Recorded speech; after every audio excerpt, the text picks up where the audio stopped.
Hey guys, I'm John. Welcome back to my channel. In this video, I'm continuing my series where I read The Value of Freedom.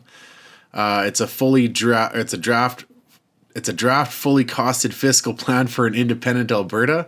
And if you haven't already seen the previous episodes, please go back and check them out. I started off by reading the introduction, and this document outlines what a potential independent Alberta would look like. And it makes the argument that we're going to be better off financially. So here, this first part here is kind of the summary of the whole hinge of the argument. Basically, there's a net contribution somewhere between $40 to $50 billion every year that Alberta sends away to Canada. And earlier on, it does say somewhere that there's a plus or minus 10% margin of error. So like the naysayers in some of the previous videos that I've published on this topic have been pushing back and saying, oh yeah, some of these numbers are off a little bit. Well, that's all within a plus or minus 10% margin of error. So even if we're off by $1 billion or $2 or $5 or $10 billion even, $30 billion ahead, that's what Alberta's looking at. So go back and check out these previous videos. One was about the pension plan. Basically, Alberta should have its own pension plan already, but an independent Alberta would immediately move to have our own pension plan, and we'd be able to provide better benefits at a lower contribution rate. The other video talked about the RCMP and basically what that would look like. I was surprised to learn that the federal government only pays for about 10 to 30% of the policing budget. So even with that said, though, presumably we would be paying in already, and then they're just giving it back to us. So that this is all costed here. This is an important document to read because if we want to be serious about Alberta independence, we need to have all the numbers. We need to be able to make good arguments. And that's what this lays out. So now this, where am I here now? Okay. So now I'm going to start reading this part here. I scrolled too far. Sorry, guys.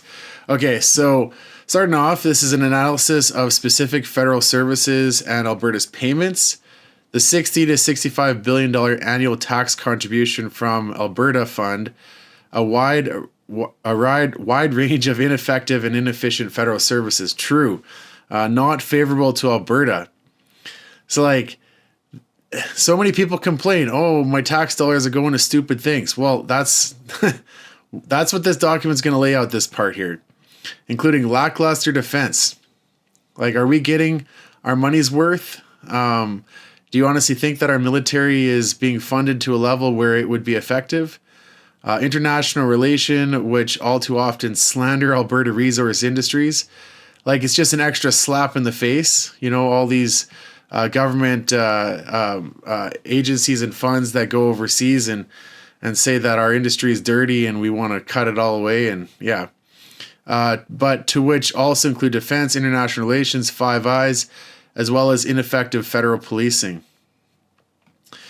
And in my last video, I talked about the federal policing, and I kind of went off on a bit of a rant talking about how is it possible that all these drugs are coming into Canada and all these crimes are happening and they're not getting caught. But, I postulated that probably it's an inside job. Although some people said, we only scan 1% of all the sea cans that come through the Port of Vancouver, for example.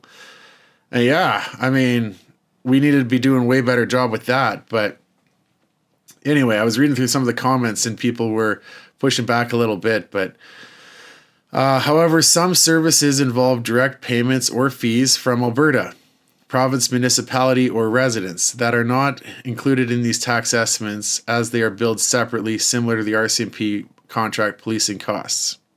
Okay, so we pay directly some of these fees or some of these expenses.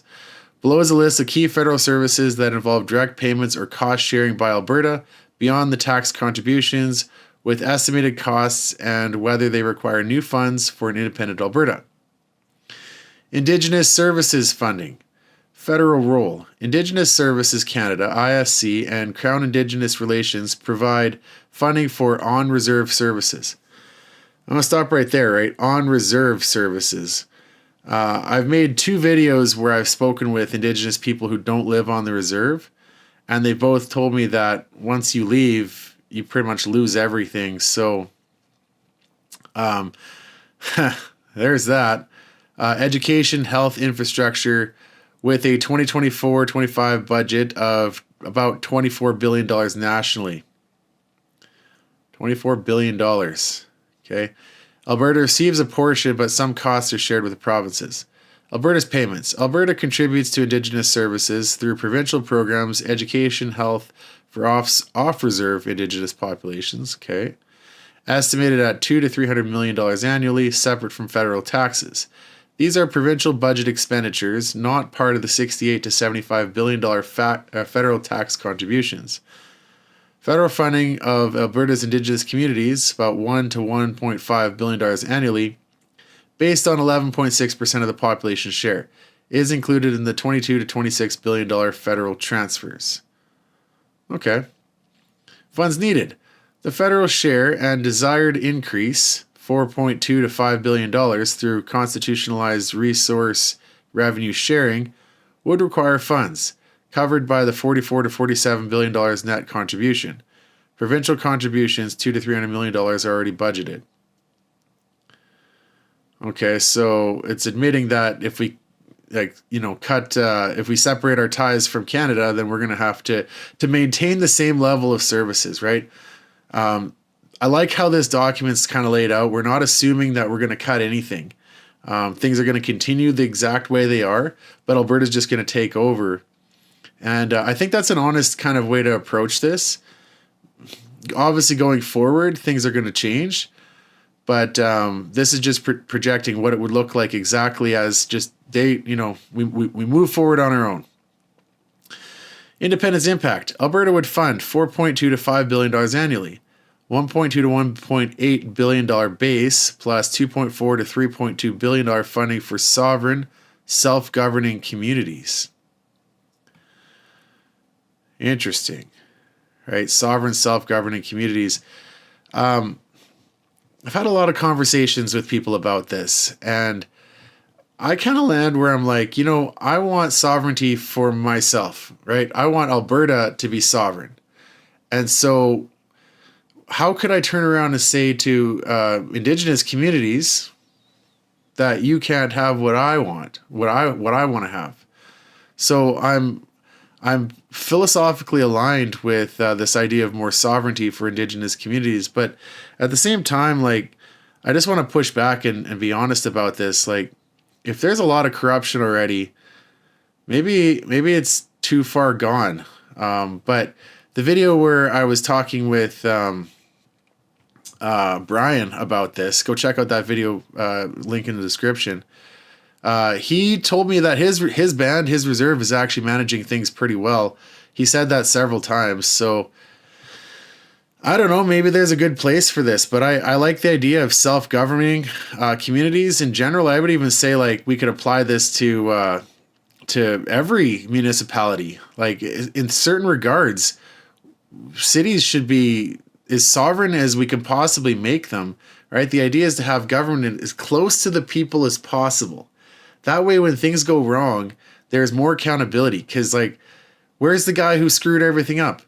Oh, he's right over there, or right over there, And they're living in in the same communities that they're governing, and I feel like they're more accountable. So, I don't know. Leave a comment below what you think about this, because especially relating to Indigenous communities, I'm in favor of it. But like, I just think we need to be really careful about how it's set up, because we want to get away from the corruption. We want to have, sovereign and self-governing communities. Sounds great, but no corruption. Greater support for Indigenous peoples would be an extremely worthwhile goal for an independent Alberta, with the intent to give them a stronger, more independent, and inalienably sovereign position within the independent Alberta and fully endorse their rights. So, I can get behind this, right? I don't want to force things on anybody. We want to get Ottawa off our back. And at the same time, I think we can unite with the with Indigenous communities. Like they want to get Ottawa off of their back too. They don't want the king anymore, you know. So I'm in favor of this. A plausible approach can be found in this document. Indigenous communities could be restructured as sovereign, self-governing entities who would no longer need governmental approval for a wide range of businesses, including but not limited to casino gambling, lotteries, and other economic endeavors, which are currently over-controlled and regulated by provincial and federal government. See, okay, I really like that in principle, but they mentioned specifically like casinos, and I'm just going to say it, like, if you're a drug cartel operating out of Colombia, how do you get your money? It's one thing to send the drugs to Canada, but then how do you get the money back in a way that's clean so that you can like use it? Well, you dump it all into a casino. And I wonder what role the casinos play currently in this. And I'm really worried about, well, we just need to be really smart. Like, there needs to be some oversight, and it can be done, right? But, yeah, okay, it's interesting. Leave a comment below what you think about that.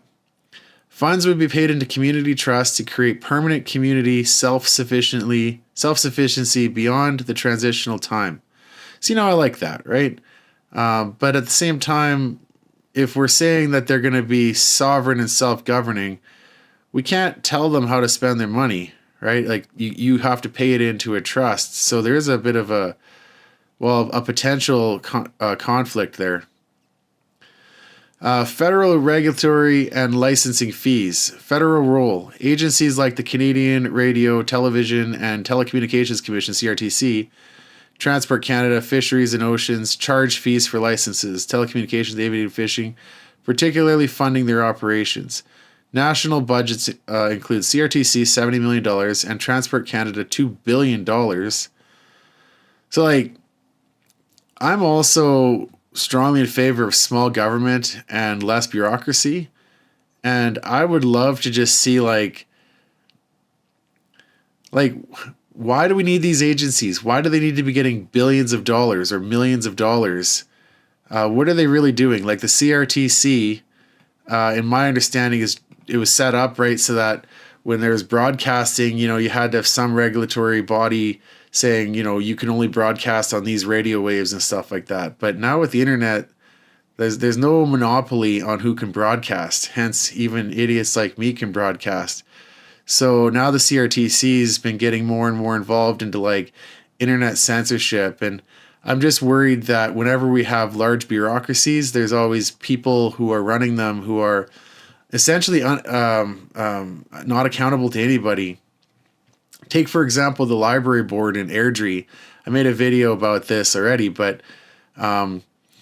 if you don't know the backstory on that, some canvassers were trying to canvass in the library, and previously the Forever Canada people were allowed to canvass in there, and so people on our side were like, "Hey, yeah, we're just going to go in there too." But then the library board tried to kick him out, and like if we hadn't pushed back the way we did, they would have got away with it, And that's just one pointed example of how these little pseudo government organizations, they have a little bit of power in one little thing, and then they just like use it for whatever means that they want, and so I don't know. I would say like, do we even need to have special commissions, special bureaucracies for any of this? Could we not just make some laws and then like set it up like where it is what it is? We don't need like what do these people get paid to do? Like they show up at the office and then they email each other. Okay, anyway, digress. Alberta's payments. Albertans and businesses pay for telecom licenses, $20 to $30 million annually. Albertans pay for telecom like is that our phone companies paying for that? Who's paying these telecom licenses? Okay, aviation licenses, all right, I guess like airlines should have licenses. I actually really agree with that. But like, okay, other licenses, fishings and firearms. So as far as these ones go, fishing and firearms, well, specifically like fishing, hunting licenses, it kind of makes sense to have a license for that because you pay your license fee and then that can be set up, if it's done right, it can be set up where it just essentially pays for itself because, we do need to have some fish cops running around making sure people aren't poaching. I'm really in favor of that kind of stuff. But again, I'm weary about, these bodies overreaching and people getting their little fingers on the power. These fees totaling $40 to $70 million annually are user-based and not within the $68 to $75 billion tax contributions. Okay, fair, good. So it's basically making the argument that, like, okay, it's bringing all these millions of dollars up, but it doesn't change anything that was been said before. This isn't like adding to the expenses in the previous video where it's like, here are the main expenses that we're going to have to pay. We're already paying these, or the users are. Estimated cost. $47 million annually. Independent impact. Alberta would need to establish regulatory agencies. I don't know. Okay. Costing $100 to $200 million annually, scaled from national budgets. User fees could offset costs with setup costs of $50 million. I like how at least it's being honest. Like, we're not planning on making any drastic changes. We're just assuming that we're taking over exactly what we have right now. Funds needed. Minimal, as fees cover ongoing costs. Alberta's payments. $40 to $70 million annually. Telecom, 20 to 30. Aviation, 10 to 20. Other, 10 to 20 million. User-based, not in the $68 to $75 billion. Okay, good. Canada Post. My favorite agency, right? The one that I want to see disbanded. Because we should privatize our postal service and just put it out to like the highest bidder. Amazon does a way better job than Canada Post, and I resent that somebody gets paid to bring me my mail. Like, I don't know. I mean, they get paid to drop off the mail at my door. I don't know. I guess Amazon does that too, but like, I'm paying Amazon to do that. I want them to bring my packages, but Canada Post is a antiquated organization. Federal role. Canada Post, a crown corporation, provides postal services across Canada, funded primarily through user fees, stamps and parcel delivery. I don't know about that. Where do they get that? How do we know it's fun? All your postage stamps are paying for Canada Post? I guess. Rather than federal taxes. Okay, I'll take it. Its 2024 operating budget is about $3 billion nationally, with revenue from services covering costs. Alberta's payments. Albertans pay directly for postal services through user fees, stamp prices, business shipping rates. These fees are not part of the $60 to $75 billion tax contributions. They are transaction-based and flow to Canada Post, not federal tax revenue. Estimated cost. Alberta's share of postal fees is proportional to its 11.6% population and economic activity, 14%. So just to clarify this assumption here again, what they're doing is they're taking the federal budget as a whole, and then they're using two variables, our population and our economic activity. So like, how much we contribute to Canada. And then they're scaling that back and saying, well, this is our share of the expense. So it seems like a fair methodology to use. Assuming $3 billion in national revenue, Alberta's payments are $350 to $420 million annually. 11.6 to 14% of $3 billion. Independence impact. An independent Alberta would have significant choices. The most favorable and consistent with the small government approach that Albertans favor would be to use private provision of these services via existing courier and package carriers. There we go. Read my mind. FedEx and UPS. Right, get them to, bid every 5 years to, see who can deliver it. It would then not need its own postal service or contract with Canada Post. Costs would remain within the $350 to $420 million annually, funded by user fees, not requiring new tax revenue. In the event that an Alberta Post were in fact pursued, setup costs for a new postal system, infrastructure, storing facilities could be $50 to $100 million initially. I guess I'll take one thing back here. there is something to be said about people who live in rural areas. If we have a postal service, we're kind of spreading the cost out over everybody. And so if you live in a city, you pay the same postage rate that you do if you live in the country. And originally Canada Post was set up because it didn't make sense. We wanted to have this service all across the country. Like, we're talking pioneer days, right? The early days of Canada, 100 and 150 years ago. We needed a postal service, and we knew that it was just going to be a big loss every year. The government was going to lose money on it. So with that said, maybe an alternative is some sort of hybrid system that does receive, tax revenue directly from the Republic, to kind of subsidize the costs so that people who live in rural areas can still get mail. Because the risk is that, maybe you can make them pay, but private carriers wouldn't deliver unless it was really expensive. And so then effectively most of them would not get any mail. So there is something to be said about that. I just like to be honest. If these services were done privately, the setup cost to the province would be insignificant, primarily being monitoring and tendering the service provisions on a regular basis. So I kind of gave a third option there, but they're presuming that we either go public or continue the way we are, or go with a private carrier. The private carrier might be way more expensive for users in rural areas. Funds needed minimal as user fees cover costs. Okay. Airport and Air Navigation Services, Nav Canada. Okay, that's what Nav Canada was. In my previous video, I didn't know what that was. Federal role. Nav Canada, a private non-profit, manages air navigation services, air traffic control, funded by user fees from airlines and passengers, not federal taxes. Okay. So again, the users are paying for it. I like that, right? Users pay for the things that they use. That's how we should try to make everything in our new republic. If it's possible to have some sort of user pay the bill kind of deal, then that's how we should do it.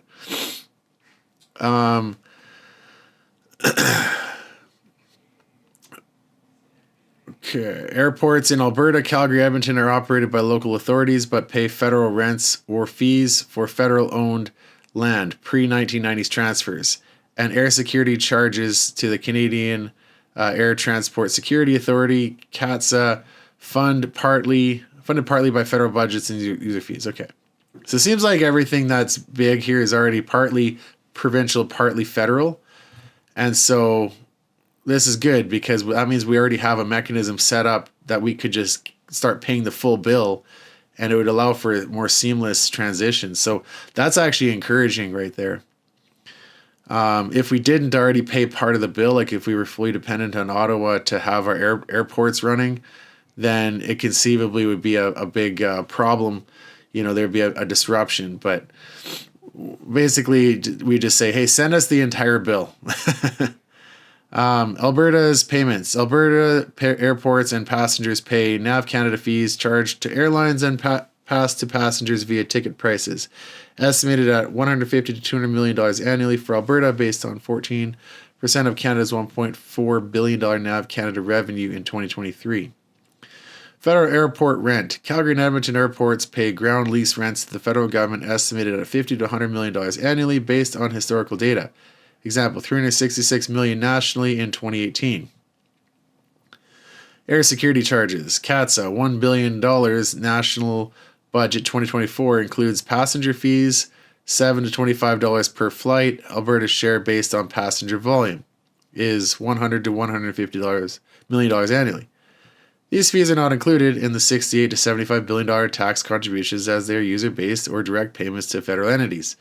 So what they're doing here is they're setting up the potential argument against it. They're anticipating that, people are going to say, look at this huge budget that they have, and if we don't have the federal government, then we're going to be screwed. But none of this is already included. These are all already user-based or direct payments from the province. Estimated cost, $300 million to $400 million annually. Nav Canada, $150 to $200 million. Airport rent, $50 to $100 million. That's a lot of rent, by the way. To have an airport to have to rent it. I get it, but like in the same time, like we all benefit from it. So if we charge lower rent, or if we just like rented it at the price that it costs us to do whatever it is that we do to let them be there, which I suspect would be very minimal, then maybe we could cut that, right? Because then that would be passed on to the users. Like what? This is just a hidden tax then, right? Airport rent. We're renting the land that the Calgary Airport sits on. Am I reading that right? CATSA fees $100 to $150 million. Independence impact. Alberta would need to establish air navigation and security services costing $300 to $450 million annually, funded by user fees. Federal airport rents would cease. Saving $50 to $150 million. Setup costs for a new authority could be $50 to $100 million annually. Setup costs, like we're just estimating that it would cost us $50 to $100 million. Like that's just a made up number. Funds needed. Minimal as user fees cover ongoing costs. Other minor federal fees. Federal role. Services like passport issuance, citizenship applications, federal park access involve user fees not funded by taxes. Alberta's payments. Albertans pay $20 to $30 million annually for passports and citizenship fees based on population share of fee schedules. $120 per passport. It's been a long time since I've got my passport. I got that 10-year one, so all right.